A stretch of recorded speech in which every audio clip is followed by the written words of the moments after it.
2043 MKT is about entrepreneurship and new business ventures and is an undergraduate course at Griffith University. When I'm teaching, I endeavour to provide students with the skills, tools and competencies necessary to gain the mastery of the subject. I adopt a student-centred teaching philosophy, emphasising the goal of fostering skills needed for lifelong learning. Students in Australia pay for their education. Villiers, in the 2018 Broadside article, highlights that presence in class equals success. There are many ideas that emerge in a workshop that are not printed out on handouts nor evident in the online material. So often in-class discussions are what gives students what they need to be successful in their assignments. Students who miss my workshops actually can't recover the dialogue that happens in the classroom, especially when the classroom I'm in does not have Capture 360. So in a sense, this is the pedagogical issue I'm faced with, and that is students missing out on content developed in the workshop because they actually don't attend. So, class discussions are amongst the richest part of any class I teach. Students who do not attend miss the opportunity to participate and learn from those discussions. Students can, of course, manage to get good grades if they miss a few classes, but when students miss a class, they are missing out on in-depth explanations of projects, assignments, and miss the opportunities to work with their teammates. So in the evidence provided here, there are 6 groups which had a member missing from more than half the workshop. This then means that they're actually not able to all work on their group assignments. So what is my solution? It is Oxford Paper Show Digital Writing Kit.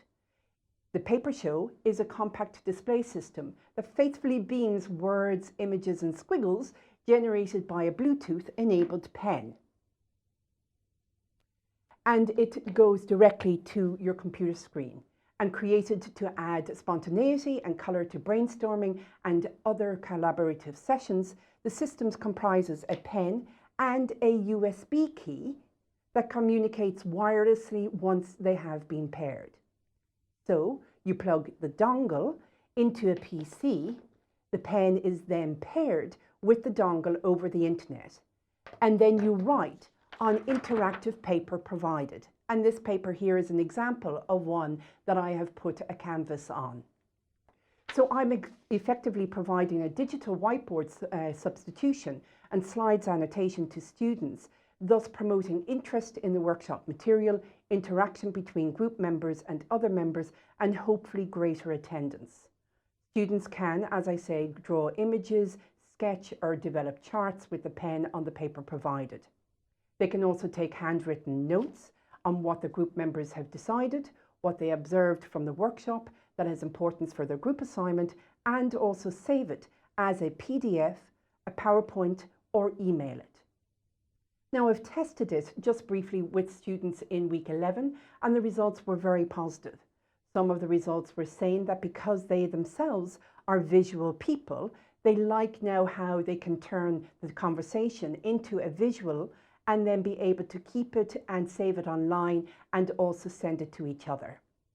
So applying the SAMR model, which focuses on how technology can intersect with technology, through using the Paper Show technology, it acts as a substitution with some functional improvements. Thus, the notes from the workshop is now a document that has flexibility applied to it, as it can be copied into a Google document with the ability to have classmates leave comments on one another's work. So my plan is to tackle issue 1, involving focus groups with students to ensure that the technology at least augments their learning, purchase additional Paper Show material, and then embed it into the workshop. But obviously continuously review how students are engaging with it.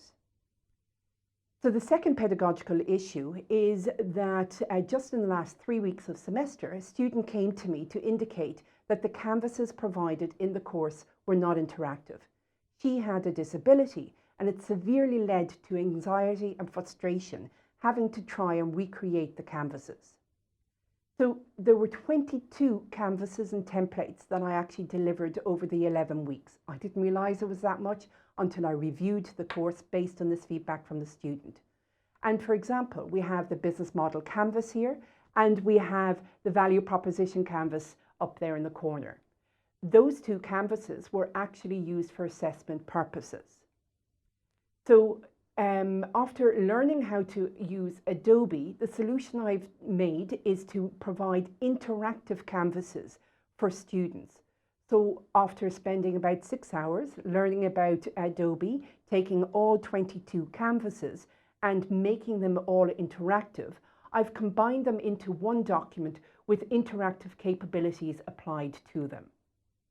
So just this morning, the student actually replied to me saying that she really appreciates all the work done now on the canvases and actually is using the interactive functionality of the business model canvas for completing this week's assignment.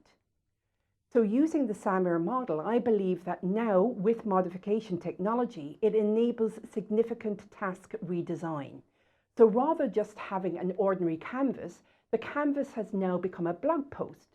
And students are actually able to do research online, editing the shared document, but then also publishing it to an authentic audience. So it is no longer just a Canvas document. It is an article now crafted for the world. So my plan to tackle issue 2 is to review all the templates for the next iteration of the course, make them all interactive, revise the assessment so it can be evaluated by an authentic audience, and review the impact the technology has on the students. Thank you very much.